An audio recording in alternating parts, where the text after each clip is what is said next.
Watching Liquid Lunch on Newsmax TV. It's a Freaky Friday edition, and we covered the gamut today. Another one bites the dust. We got the the number one highest ranking military member in Iran after staging a protest at the U.S. Embassy and attacking the embassy. Try to hightail it out. We caught up with him right about the Baghdad airport and shoved a tomahawk where the sun don't shine. So he's gone. We had Fernando Uribe in here talking about New Jersey illegal aliens getting driver's licenses. John McDonough talking about Chinese robocalls. And now it's just a segment with the news of the day with me and Frankie. And Frank, my news of the day is we were going back and forth a little bit yesterday about global warming and climate change. And one of the things we hear all the time is, you know, in so many years, Manhattan's going to be underwater and the coasts are going to be flooded with water because the Arctic ice shelf is melting and sea levels are going to go higher. So I did a little experiment. I want to remind you, in case you weren't watching yesterday, here's what we talked about yesterday.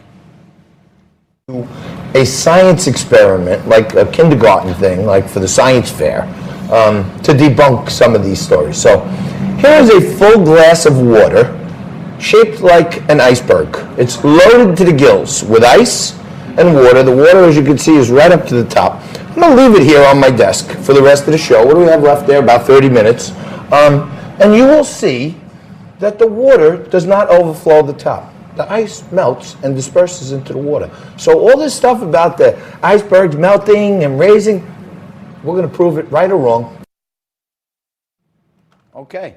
So after 24 hours of global warming in the Liquid Lunch studios, I did not touch, go to the wider shot, I did not touch this glass since yesterday. All the ice is melted, there's nothing on my table, and the glass is at the same exact level. Can we get the side by side? Just to show, in case they can't see how clear it is on TV. We got this little side-by-side shot of yesterday and today. Yeah, let's have a look. Let's take a look at that. So there's the glass overflowing with ice. So you would imagine as it melts, the glass would start overflowing, and that would cause Manhattan to be overrun with water and be underwater. And none of that happened. I'm not sure how scientific an experiment this is because sometimes the icebergs that are poised to melt, they're very, very large. So what if you had some ice that was piled all the way up here? You know, then I would think that you'd get a different result.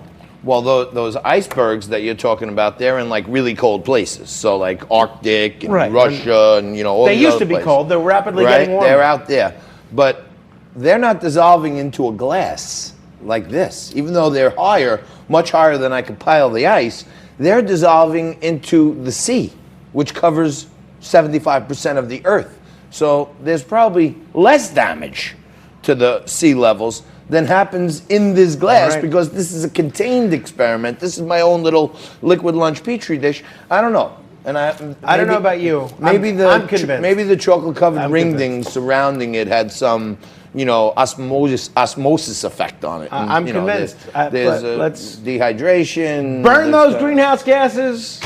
That's what I'm thinking. Eat as much meat as you want. There you go. Now you're thinking. And, you know, on the meat front, there's a whole story yesterday that I read about how these Impossible Burgers and Beyond Burgers and all this other stuff, they contain the exact same meat substitutes that they put in dog food. Wow. That's what goes into these burgers, these veggie-based burgers. And supposedly to make it even taste palatable so it doesn't taste like wooden dog food, they load it up with sodium. So the sodium in the dog food that you're eating might be just as unhealthy for you if you had a nice burger. You know? All right. Well, hey, it is what it is. What else is happening in the All right. Well, obviously a lot of the news continues to be focused on the situation in Iran.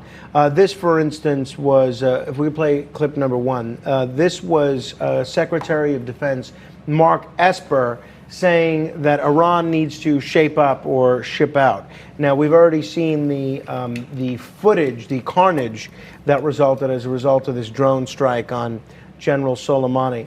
And we can put that footage up there if we see, Again, it's their supportive proxy groups all the way from Africa, Lebanon, Yemen, Iraq, Afghanistan. You go around the world and you will find Iran is either directing, resourcing, supporting, providing their own soldiers or special operators to do this type of bad behavior. And that's not to mention whether it's hostage taking or ballistic missiles or the pursuit of nuclear weapons. Iran needs to become a normal country.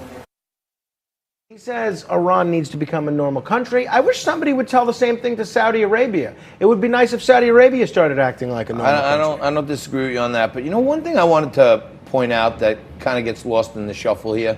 You know, one American was killed recently. You know, and when you listen to the left-wing media, they keep telling you an American contractor, an American contractor, an American contractor, which kind of softens it. It sounds like someone who's working for America as a contractor.